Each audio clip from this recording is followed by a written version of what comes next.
Hello and welcome to the Radiate Wellness Podcast with your host, metaphysician, Reiki master, and hypnotherapist, Christy Clemens Hoffman. Each week, we will discover teachings, tips, and tools to radiate your best life ever with practitioners, authors, and luminaries to help you on your path. Wellness, joy, peace, abundance. What do you want to radiate? Welcome back to the Radiate Wellness Podcast, where today we radiate loving kindness, one of my favorite things, with Douglas Charles Hodgson, who is the author of Transcendental Spirituality, Wisdom and Virtue, The Divine Virtues and Treasures of the Heart, and his newest book, which is Spiritual Revelations from Beyond the Veil, What Humanity Can Learn from the Near-Death Experience. And also, the upcoming book later this year of 2024, Near-Death Experiences and Sacred Scripture, the Parallel Messaging. Wow, Douglas, this is going to be such an interesting talk because I think I am fascinated with this subject. Thank you so much for joining me today. Well, it's my pleasure to join you and your listeners, Christy. I'm very much looking forward to sharing my research findings on the NDE with you. And it is really early where you are now, isn't it? You're in Perth, Australia? Yes, it's about 6 a.m. So it's the opposite side of the world. So it's a 13 or 14-hour time difference. Oh my gosh. Okay. We talked a bit before we started recording about you being a very international citizen. All right. Okay. So near-death experiences, why were you interested in the near-death experience? Well, the first reading I did on the NDE was in and around 1990 when I was working at the University of Western Australia. And I was in the general library and I picked up a book by Dr. Raymond Moody entitled Life After Life. And once I picked it up, I couldn't put it down. I was totally captivated and fascinated by what I read. And I've always regarded myself as a spiritual person, and it very much resonated with me. But being a busy university academic, I really didn't have that much time for personal or hobby reading. So when I retired, I guess at the beginning of 2018 from full-time work, a whole new world opened up to me. And I began, one of the first books I read when I retired was another book on the NDE by Dr. Eben Alexander called Proof of Heaven, a neurosurgeon's journey into the afterlife.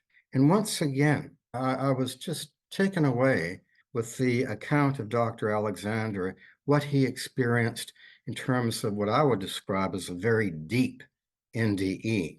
So that triggered my ongoing interest and fascination with the phenomena. So I got onto the website of EANS. That's the acronym for the International Association for Near-Death Studies. And they have a wonderful repository or archives of written accounts of the NDEers who have come back from the veil and want to share what they learned at the veil, the messaging, the revelations with humanity. So I began reading these accounts, and some of them were quite short, others very lengthy, but it seemed to me that there was a common thread running through all of them. I picked up common insights, themes, and messaging. And being a good university academic, I couldn't help myself. I began taking copious notes. And slowly but surely, these notes took chapter form. And I thought, I wonder, there could be a book in this, but I kept going. And I did encounter a number of NDE accounts where the light told the soul or the consciousness at the veil, now you must return to your earthly body because your life mission is not yet finished. You must go back and complete your work on earth, and that is to share with humanity for its benefit all of the revelations, the divine knowledge and messaging that has been imparted to you by the light.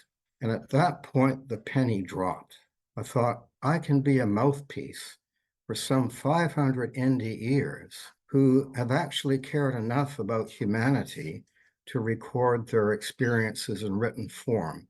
So that's what prompted me to write Spiritual Revelations from Beyond the Veil. And it is hopefully for the benefit of humanity. So you have been fascinated with this topic of near-death experience. Have you had one yourself or know anybody who did? No, I haven't, Christy. I have never had a near-death experience, but I have had other experiences with the paranormal. Really? So put it this way, as I get older, I consider myself less religious and more spiritual, but I still have profound respect for religion and the sacred scriptures. But I'm leaning to becoming a more spiritual person. But no, I've never had an NDE. Right. Not yet, but I don't know that we have to have the experience to experience the awe of it, right? We can have the awe of it without even knowing anybody who's had the experience. Well, absolutely. I was very inspired by reading the accounts of the NDEers, and there's so much to learn from what they conveyed in their accounts. But there are problems, of course, in communicating what they experienced because they come from an earthly point of view, their earthly experience. But what they experienced in the higher realms was the ultimate reality. And they all said that our earthly life, although it may seem real to us, is but a dream or an illusion in the world of spirit. And human language, a number of them said what they experienced was ineffable or indescribable. There are no words that can convey the richness or the full meaning of what they encountered. And one NDEer said, it's a bit like trying to depict a magnificent sunset by drawing it in sand on the beach with a stick. It's just impossible. But they did their best in recording in written form their accounts, and I've done my best to be faithful to what they wrote and to put it objectively in my book as best I can. Now, I should add that Dr. Raymond Moody and Eben Alexander have both been guests on this show. And I quite enjoyed my conversations with them. They're lovely, lovely humans. And especially Dr. Alexander, I feel like he truly was transformed by his experience. It was a beautiful story and a beautiful experience. Okay. Well, those are tough acts to follow, Christy. Those are tough acts for me to follow. But especially in Dr. Alexander's case, as a university-trained neurosurgeon, I think it's fair to say that he was a skeptic before he had his experience. Many medical researchers and scientists, they postulate that if it cannot be perceived with our five senses, if it cannot be touched or seen with the naked eye, it can't be real. It doesn't exist. And that observation or belief was firmly scotched by many, many of the NDEers that wrote about their experience. There's so much for us to learn about the world of the unseen. And up until now in human history, the world of the unseen has been largely unknowable. We know very little about it. But I think we're on the cusp or threshold of a new era of enlightenment for humanity, in which God or the source for a higher purpose, through in part the experiences of the NDEers, is opening up this whole new world of the unseen, the non-physical or non-material realms of existence. And I'm reminded of a beautiful quotation from the Holy Quran, which I came across. It is to the effect that the world of spirit is one of the things, the knowledge of which is only with God, that humanity has only been given only a little knowledge thereof. But I believe that, as I said, is changing and changing very fast. Yeah, I think so too. I think that we're all waking up at an exponential rate to much bigger truths, which actually came out in the last episode of this podcast. We talked about what's up for 2024 with a couple of very well-known psychics, and they both agreed that consciousness is taking a giant leap forward in 2024. And I think that the near-death experience and studying it, new books coming out, such as yours, help us to understand the impact of the near-death experience. So you don't have a background in this. You're a law professor. No, I don't. No, I don't. As I said, I've always been a religious/spiritual person. Right. But as a law professor, my areas of expertise were human rights law and the law of causation. Mhm. But human rights, there are significant parallels between the sacred scriptures of mainstream religion and human rights. And there are parallels with the world of spirit, what the NDEers have brought back with them. And the law of causation, according to the NDEers, the law of karma is a universal law. So, in a sense, it all ties together.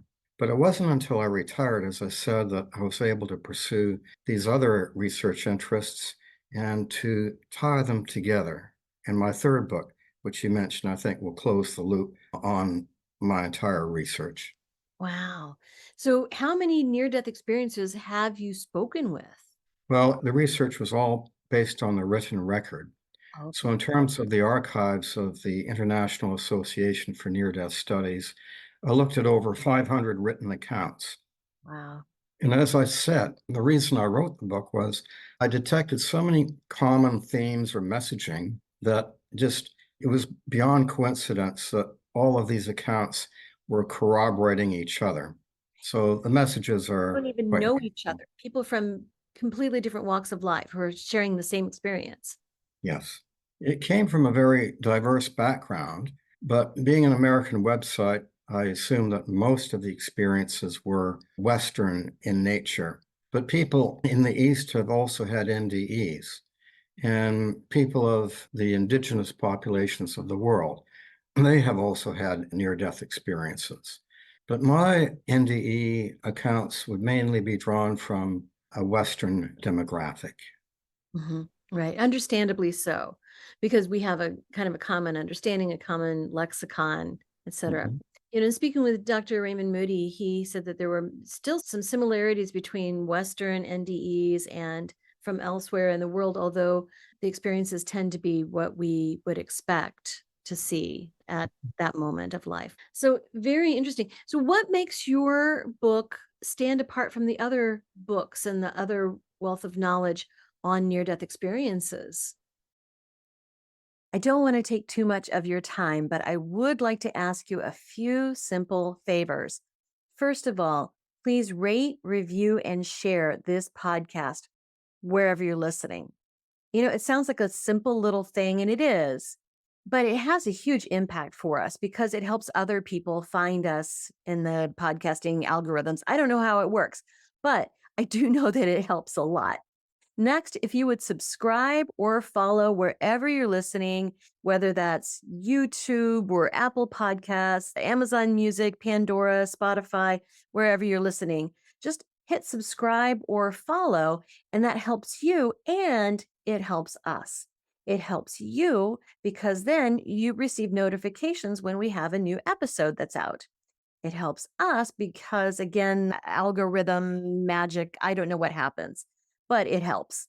And then finally, you can support our podcast in a tangible way by going to radiatewellnesscommunity.com/podcast and then click on support the show. Now, we have a new feature too. We are now on Patreon. You can find us on Patreon. You can also find the link to Patreon when you go to radiatewellnesscommunity.com/podcast. So on Patreon for $3 a month or $5 a month, you can support your metaphysical and spiritual growth. You can learn about upcoming guests and you can get early and ad-free versions of the shows. So please support us. This podcast is free for you to listen, but we have costs and quite frankly, they come out of my pocket. So if you like this content, if you get a lot out of it, please see what you can do to give back. Thank you so much. Oh, that's a good question, Christy. Many of the NDE books have been written by the NDEers themselves, and that's good. That's wonderful. But they concentrated solely on their experience and what was revealed to them. Others have been written from a religious perspective. And as I said earlier, mine was written from a spiritual perspective. Others were written from a philosophical perspective. Others were written from a medical or scientific point of view or a historical point of view. Dr. Raymond Moody has traced the NDE experience back to antiquity, back to an ancient Greek soldier who had an out-of-body experience. But the relative uniqueness of my book is that it ties together in one treatise the observations or messaging of some 500 NDEers. And I think that's significant because there are so many commonalities and similarities that it can't be accidental. They've all corroborated each other. And some of them have said, this has to be conveyed to humanity at this point in time. And that's why I'm so excited about the publication of this book. I know, because you're right. The accounts that we receive, Eben Alexander's as well, focus on their particular experience. But tying it all together, I think, really makes us sit up and take notice that, yes, there are very many similarities that happen across the board. Mm-hmm. I don't know if you are familiar with David Ditchfield. He is also an author with Zero Books, part of Collective Inc., formerly known as John Hunt Publishing.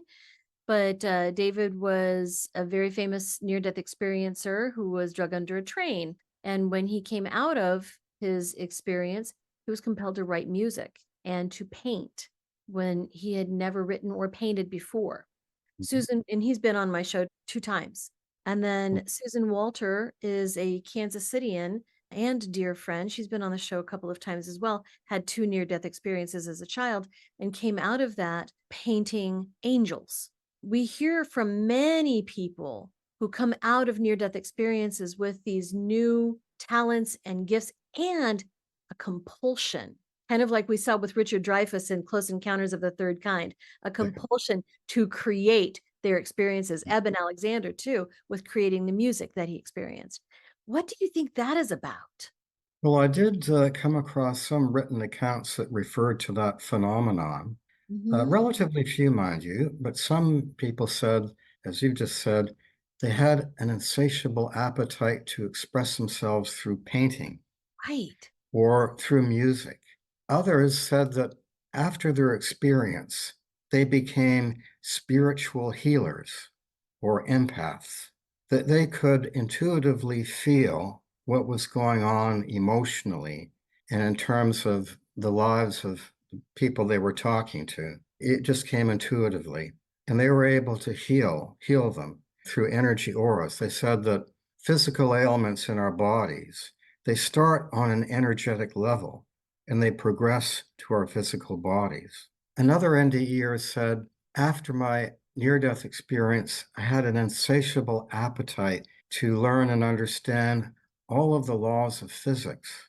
And I might add that when we are out of our body, according to the NDEers, you can tap into the universal data structure, the universal consciousness. You enjoy varying levels of all-knowingness or omniscience. So out of the body, in the world of spirit, you are able to understand immediately very complex, complicated concepts that would take much longer for us on Earth to grasp and comprehend.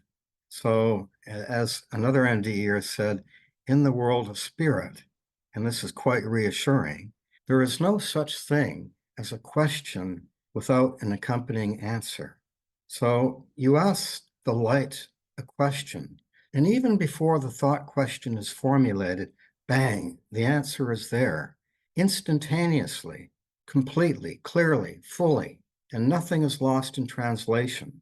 Unlike the earthly realm, when we're often, in our attempts to communicate with each other, there are miscommunications or stuff lost in translation.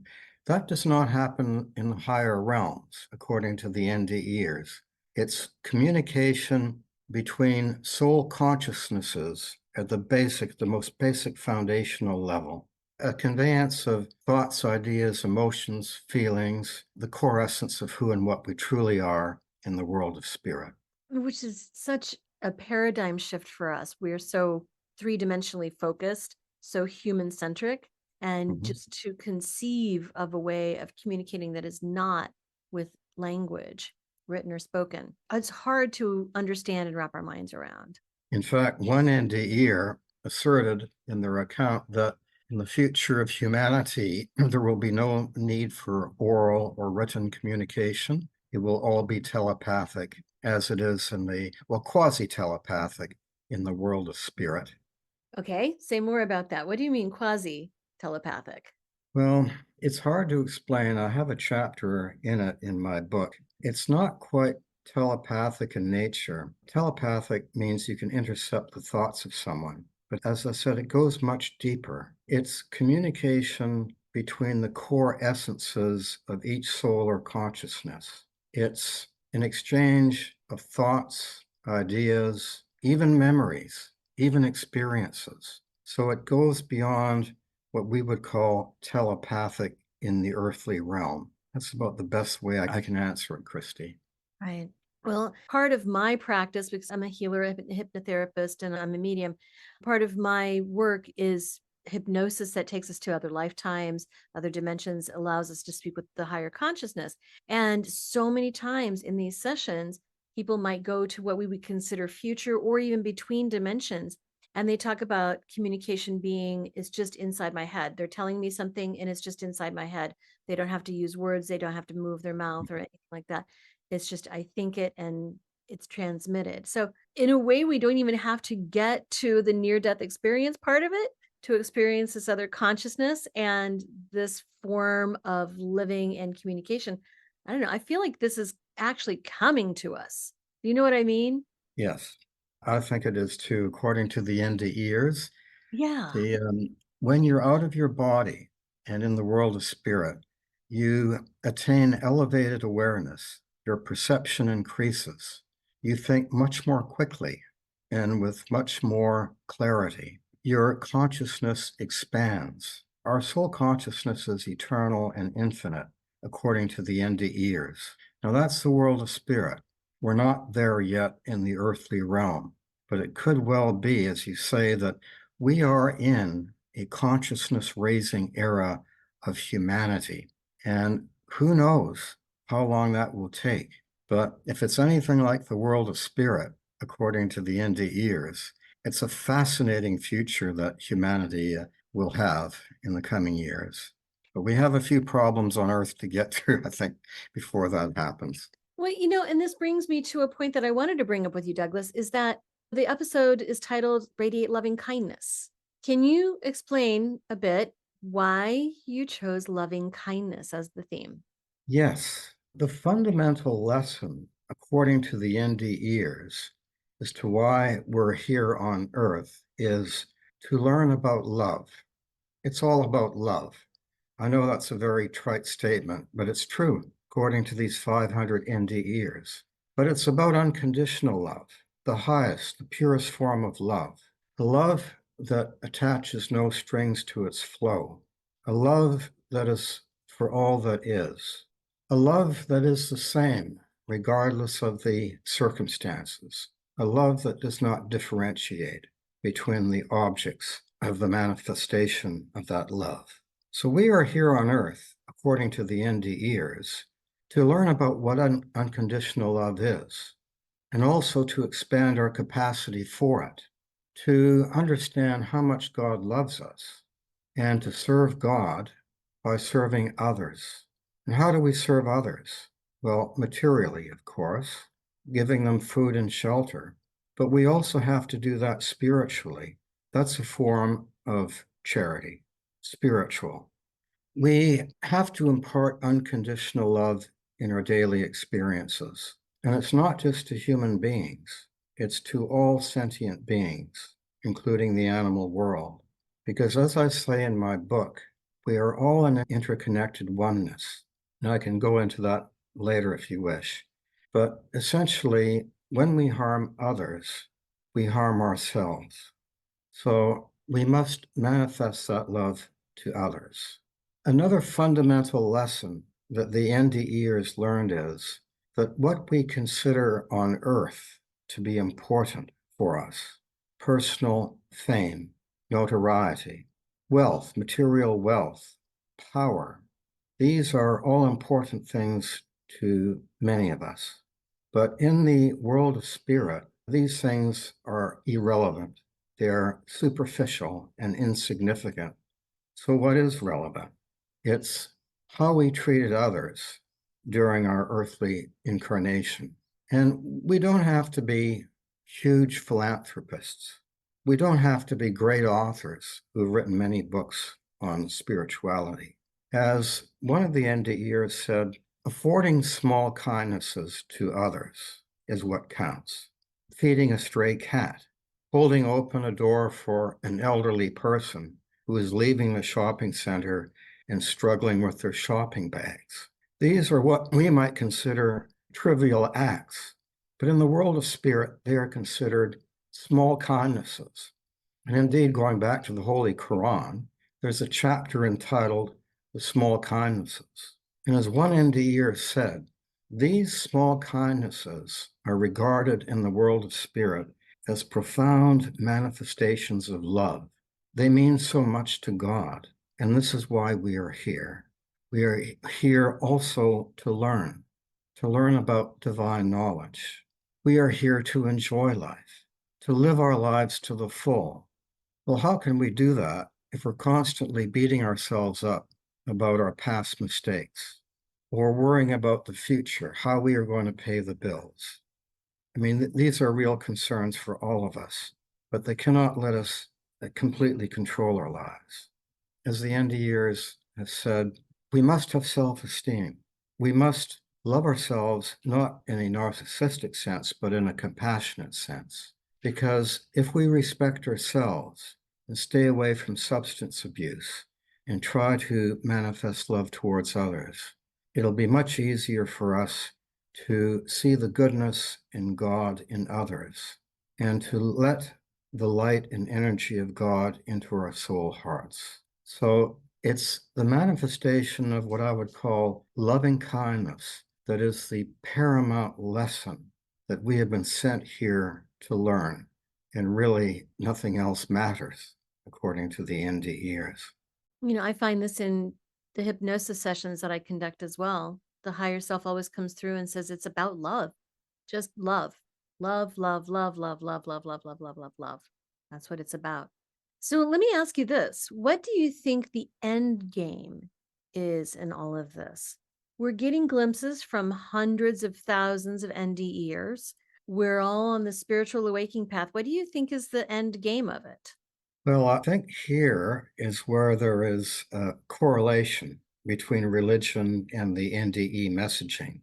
If you look at Hinduism, the end game is absorption, total absorption into the light, into Brahman or the supreme deity. But it's reached through a rather lengthy and arduous process of countless incarnations, either on planet Earth or in other extraterrestrial, material, or physical realms of existence, or often in unseen realms of existence. But as the NDEers say, reincarnation or transmigration of the soul is a universal law. And unless we're a very exceptional soul, all of us take many, many lifetimes to learn all of the lessons and get it right. So as you pointed out, Christine, I agree with this. We are all on the same spiritual pathway to God, towards ultimate communion with or absorption into the light in which we are one with God, and all of our desires, cravings, graspings at that point cease. But all of us are at different spiritual levels. And the whole purpose of these incarnations, whether it's on Earth or elsewhere, is to progress or elevate the soul or consciousness, to learn and to graduate from the so-called earthly university of life. And that's the goal. And how do you do that? Well, you embrace the divine virtues that I wrote about in my former book, Transcendental Spirituality. You live by the 36 divine virtues or universal ethical principles, which I identified. And in that book, these universal ethical principles are the ethereal mortar that bind together this religious diversity. So underlying this religious diversity there is a basic or foundational unity. And this unity is referred to in my spiritual revelations from beyond the veil. But the NDEers do not call them universal ethical principles. They do not call them divine virtues. They refer to them as examples of positive energy. And the most powerful energy in the universe is unconditional love, the energy of God or the source that runs through, connects, and animates everything and everyone. But there are other divine virtues to live by. And if I can recite them briefly, loving kindness, hence the title of our episode, loving kindness, compassion, charity to others, being truthful to others and to oneself, being peaceful and contented within oneself, being simple like a child, being patient, being forgiving, having gratitude and joy. One of the NDEers said that joy and gratitude are two of the highest vibrational energies. So if you embrace that positive energy or the divine virtues, you will progress on the evolutionary path into what the Jains in India call the ascending heavens. And I might add that if you study Islam, you will find that Muslims believe that there are 7 heavens, 7 levels of heaven, not just one heaven. And that was confirmed by a couple of NDE accounts. Conversely, if I may finish off, you can choose through your free will to embrace negative energy in your life. And if you do, you will be held accountable at the soul level for that embracing of the negative energy, and ultimately in your life review. And that will play out have negative impacts on your karma and your future incarnations. So a few of the main examples of negative energy to avoid is anger, aggression, hatred, fear. Many of us fear living, others fear dying, the death of our body. But as many of the NDEers say, fear is human error. It's an earthly construct. There is no need to fear because our soul consciousness is eternal. It's infinite. It survives the death of our physical body, and a beautiful afterlife is awaiting us. We find fault with others. That's a really bad human habit. Each day, all of us, either consciously or unconsciously, are finding fault with others. But as one being of light told the NDEer, the lesson here is to look for the goodness in other people. And of course, not to harm others, not to harm other human beings or other sentient beings, because we are all interconnected. And when we harm others, we are harming our own soul consciousness. And one final observation or insight I'd like to share with you and your viewers that draws everything together on this is that they said that all religion, all of the world's mainstream religions, are but a vain attempt to express a simple eternal truth that we should all live by. And that is the so-called golden rule: do unto others as you would have them do unto you. So I concede that this message is a very simple one. In the world of spirit, everything is simple and logical. It is the human beings which tend to overcomplicate these things. But living out the message on earth is difficult. We are all under pressure. We all have bills to pay, family disputes to try to navigate through.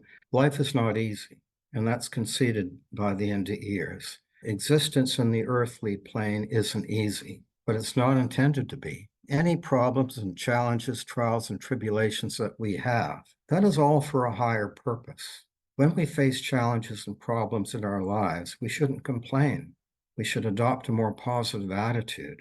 We should consider them as opportunities to learn and to grow our soul. And as one NDEer said, try to discern the particular life lessons that you were sent here to learn. Look at your problem or your challenge. So am I to discern from this situation that I must become a more loving and kind person, more patient? Have I not forgiven? Do I have to engage in radical forgiveness? Do I have to learn how to become a better listener and to listen to the problems of others, to be more empathetic? So that is how we embrace positive energy and try to mitigate as best we can the influences of the negative energy in our lives. And that will progress our soul. I do see that as like weightlifting at the gym, that we get stronger through those types of trials. That the goal is to be more loving and more kind and more generous and more compassionate. But I do feel like sometimes these minor setbacks have the potential to lift us up to the next level of that. Or because we have free will and that must reign supreme, we can choose to become bitter. But that's not where the growth lies. No. Yeah, as another NDEer said, what we are experiencing in this lifetime may be attributable to unresolved problems and relationships in previous lifetimes. So it could be some of our negative karma that we have yet to burn off. And of course, this is all for a higher purpose, to graduate to the next level. And another NDEer said, how we live our lives in this earthly incarnation will directly influence our future incarnations. So that's something to keep in mind. The quality of life that we lead here will affect the quality of life that we have in our future incarnations. And again, that is a Hindu belief. So we have a Hindu beliefs squaring consistently with what the NDEers are saying. Yeah, you cannot make this up. All of this information is there for us in plain sight, whether we choose to buy into it or not, whether we choose to listen to it and follow it or not. It's not a secret. It's out there. Now, I do want to touch on this book that you have coming up in August, The Near-Death Experience and Sacred Scripture, the Parallel Messaging. Are you at liberty to say anything about that book yet, or do you have to wait until it's published? No, I'm happy to tell you and your listeners a few things about it, Christy. And I want you to come back when that book is released. But Oh, I'd be delighted to. that'd be It would be lovely. my absolute pleasure. But it's being released in August by the same publisher. Mhm. And as I said, it kind of closes the loop. My first book was on transcendental spirituality, wisdom, and virtue, and it's exclusively religious, looking at the religious exhortations of the 12 of the world's mainstream religions. My second book, which has been the centerpiece of our episode today, is from a completely non-religious perspective, a completely spiritual perspective. My next book, coming out in August, The Near-Death Experience and Sacred Scripture, the Parallel Messaging, draws everything together. It closes a loop. It examines and highlights the synchronicities and similarities between what can be found in the world's sacred scriptures, some of which have been around for 5,000 years, and what the NDEers have brought back with them from beyond the veil. And again, I followed roughly the same chapters as I did in Spiritual Revelations. But, for example, on Earth, we are used to linear time. There's yesterday, today, and tomorrow. But in the world of spirit, there's no such thing as linear or sequential time. It's only the present. But the present in the world of spirit includes everything that has ever happened and everything that will ever happen. So in the world of spirit, it's all happening in the eternal now, simultaneously. And you can find religious scripture that backs this up. For example, from the New Testament, in the second letter of Peter. So with the Lord, 1,000 years is a day, and a day 1,000 years. And you can look at Hindu scripture that says that God or Brahman is above time. It looks at interconnectedness and oneness, the scriptural basis for that. The only significant area which seems to diverge is if you look at the Abrahamic religions, we tend to be, according to them, judged on a reward-punishment basis for how we've lived our lives on Earth. But the NDEers come back from a consistently different message, that we all have this so-called life review, and we are not judged by God, because God is the energy of unconditional love, and unconditional love by definition, cannot judge or condemn. It is we who judge or self-assess, because we are our harshest critic. And we are helped in that life review by the light, by God or a messenger or a being of light.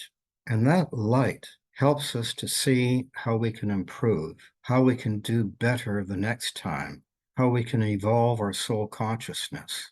So it's not judgmental or condemnatory. It is a self-realization. And again, there are parallels with Buddhism and Hinduism, the notion of self-realization. So my next book draws it all together. And hopefully some people will be interested in pursuing those parallels and synchronicities. I'm interested in following those parallels and synchronicities. So it's fascinating, absolutely fascinating. So this book that's coming out later focuses more on the Eastern religions than the so-called Western religions. Well, it includes both, Christy. It includes the Abrahamic religions, Judaism, Christianity, Islam, Zoroastrianism from ancient Persia, Baha'i from India, Jainism, Sikhism, Hinduism, and Buddhism. From China, Confucianism, and Taoism. And there's some great scriptural passages from Taoism. I'll share one of them with you. And this passage has also been replicated in the NDE accounts, that life is a venturing forth, death is a returning home. So we venture forth in our earthly incarnation to learn. When our physical body expires and our soul leaves our body, we return home to the ultimate reality, to our real home, the heavenly realms. So again, there are distinct parallels between Taoism and the NDE messaging. And I also have a separate chapter on the so-called ultimate reality. That is the true or the greater reality. So on earth, when we dream at night and we wake up in the morning, we say to ourselves, my dream wasn't real. It was an illusion. My earthly reality is the only reality. But according to the NDEers, when you enter the world of spirit, that is the supreme or the ultimate reality.